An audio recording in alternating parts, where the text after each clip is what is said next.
So, stablecoin repegs. So today we're going to talk about a subject that doesn't get a lot of light.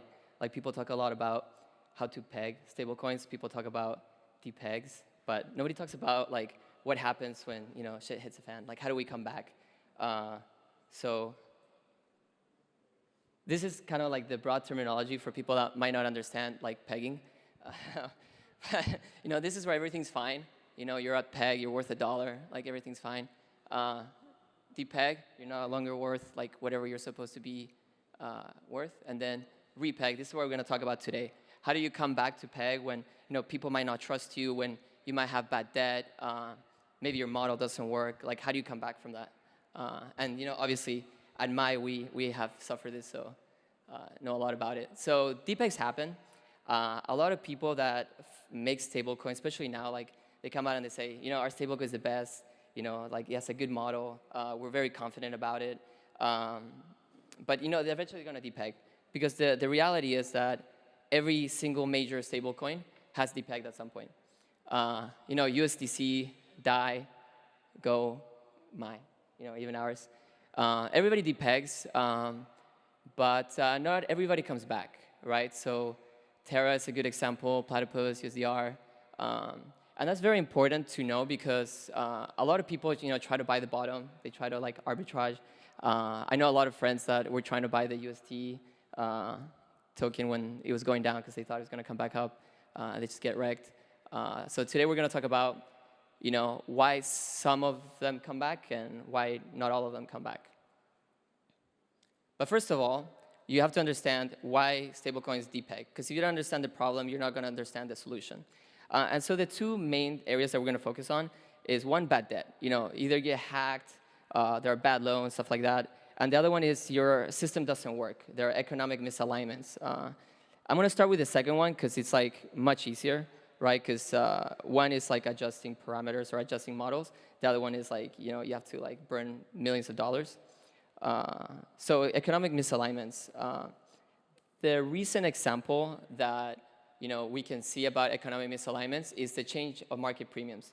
So during the bear market, the highest yield in crypto was T-bills because there was no usage, right? And so you would be fine getting away giving people 5% on stablecoins, and people would love it.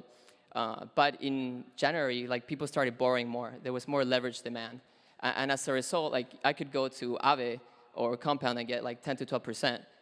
And so what happened was all these projects that were giving yield or getting yield from charging suddenly didn't have enough money to pay for these like increased market premiums. So DAI, for example, they have like the DSR and they push a lot of the interest that they make onto the stakers. And then obviously Liquidity, they have a fixed rate of 0.5%, which is not great, right? When people are getting 10% and you're charging only 0.5%. So that was the issue that arose. And it's the same in like the real world.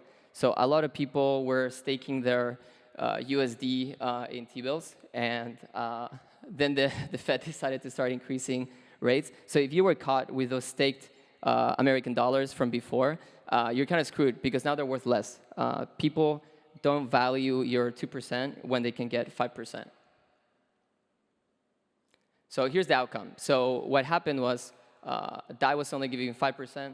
USDC on Aave was giving 10%. So people just started like selling their DAI by redeeming it on the PSM. And then LUSD, something similar. Like people didn't want to hold LUSD, right? Because you can only give so much to LUSD holders if you're only charging 0.5%. So naturally, people started redeeming. So the solution, you have to see like a lot of these people were going to depeg. Like LUSD didn't hard depeg, DAI didn't like actually depeg, but they were heading in that direction. So if DAI didn't do anything, the whole PSM would have been like completely collapsed. People would have redeemed all of the USDC, and eventually they would have started going under $1. So they had to act quickly to like bring people back into the PSM. And so what they did is that they increased the rates, right? So if people want 10%, that's fine. We're going to start charging 10%, and we're going to start giving 10%. And it worked perfectly. Like people started coming back up. Obviously, the chart starts to go down after Ethena launched. So I don't know. It worked for a little bit. And then for Liquidity, like their whole thing is like immutability, right? So they couldn't change the rates. And as a result, people just kept redeeming. And you can see like people are selling, people redeeming. The rate started fluctuating a little bit. So that's the other one. That's market premiums. The harder one is bad debt. So let's say you have a stablecoin and you have bad debt. How do you come back? So here are some examples of like people having bad debt. UST obviously was 100% bad debt. Why? Because there was not enough collateral covering the stablecoin. MAI, obviously, we were the largest stablecoin on Phantom. The main bridge got hacked, kind of screwed. Euler kind of screwed a lot of people, right? Because when they got hacked, they had bad debt. Thankfully, they got their money back. But yeah, not everybody was as lucky. So what is bad debt? So generally speaking, bad debt is when there's way more of the stablecoin than there's collateral. So like let's say like a bunch of like loans, their collateral goes to zero, so there's no point in liquidating them, and now there's like excess stablecoins. But why is that a problem? The problem is if everybody redeems, if everybody liquidates, if everybody exits the system, eventually you have no collateral at all, and you have a couple of stablecoins. And so for people that like are holding your stablecoin, they begin to get very worried because they think they're going to be the last man standing, right? When everything gets redeemed, they're going to be holding a stablecoin that's worth nothing. And so the first solution, if you have bad debt, is to clear the bad debt, right? So Do Kwon tried to do this, right? He knew he had a bad stablecoin, and he knew people were going to start selling it, but he didn't have the collateral. So what he did, he founded the Luna Foundation of, what's it called, LFG, and he was trying to buy Bitcoin with UST to collateralize it. So then eventually there would be more collateral than debt, and people would be able to redeem it. And so look, deploy more capital, steady lads. This is all meant to tell people, don't worry, you're not going to be the last man standing, and hopefully that like repegs the stablecoin. And it worked for a while. Like people believed it, and so this idea of clearing bad debt was quite successful for a time, but because they didn't clear fully the bad debt, eventually the PSYOPs couldn't continue. People eventually left. So here's a successful example of a repeg. So as I said before, we were the largest stablecoin on Phantom, and then the main bridge on Phantom was hacked, meaning all of the collateral that's backing our stablecoin was suddenly worth $0. And that's really bad for a stablecoin. And we had around $1.4 million of bad debt on Polygon. Now, why was Phantom connected to Polygon? Because MAI was completely fungible. And so the MAI you minted on Phantom was the same MAI you were holding on Polygon. And so if the people that minted it on Phantom then transferred it to Polygon, then suddenly that's a problem for Polygon holders, because that's excess MAIs on Polygon, not excess MAIs on Phantom. So going back to the example of like bad debt is the excess of the stablecoin. We didn't want to PSYOPs people. Like we didn't want to tell people like everything's going to be fine, just buy our stablecoin, maybe do some KOL like rounds to tell people that everything's going to be fine so they prop it up. We just decided to burn a lot of the treasury and actually fix the problem.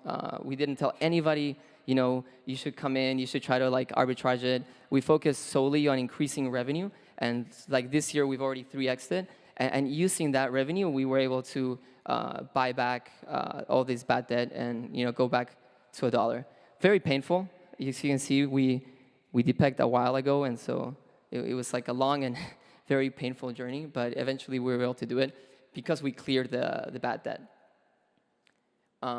Transmitter is an interesting example because if you can socialize the bad debt, then you don't really need to clear it. So the problem with the bad debt, obviously, is like there's the last man standing. Like somebody's going to have a stablecoin that's worth $0 at one point. But if you're able to get ahead of that and say, okay, let's split up the loss. Like if we have 5% bad debt, everybody loses 5%. Then you're never going to have a last man problem, like last man standing problem. And that's kind of what Transmitter does. So if one of the reserve assets depegs a little bit, then the redemption rate of all of the collaterals is adjusted to be that. And I think that's pretty ingenious because if you're doing a PSM style thing like transmitter, there's no liquidations, right? If the collateral goes down, you're screwed. So this is a good way of protecting all users from that debt. And then there's finally Dola. So Dola hasn't cleared the bad debt, but they're at peg. And actually, they're doing really well. They're making a lot of money. Base, Velodrome, they're done pretty well. So how did they do it? So they did a mix of like repaying a little bit. You can see they're 43% of the way there. And then a lot of marketing. So this page, for example, is part of their transparency dashboard, where they tell people, we're getting back. Like there's things that are being done to make sure that you're not the last man standing. And so this points to the idea that it's all about portraying confidence to the markets, right? Like if you're not going to be screwed in the end, then people are going to want to hold your stablecoin and maybe make some money on the repeg. So conclusion, adaptability wins. As we can see here, there's a lot of stablecoins that depegged, but the ones that were able to succeed were the ones that were reacting to their problems. So we bought back the bad debt. Dola, they have this whole plan to buy back the bad debt. DAI, they changed their parameters, right, to fix their economic problem. And then Liquidity, we didn't mention it here, but Liquidity had their issue, right, and they started being redeemed on. Now they have the V2, which directly addresses the problem that they had before, which was that the interest rates change. Like even if you don't want to change, the world changes, and so yeah, you have to remain adaptable. Thank you guys.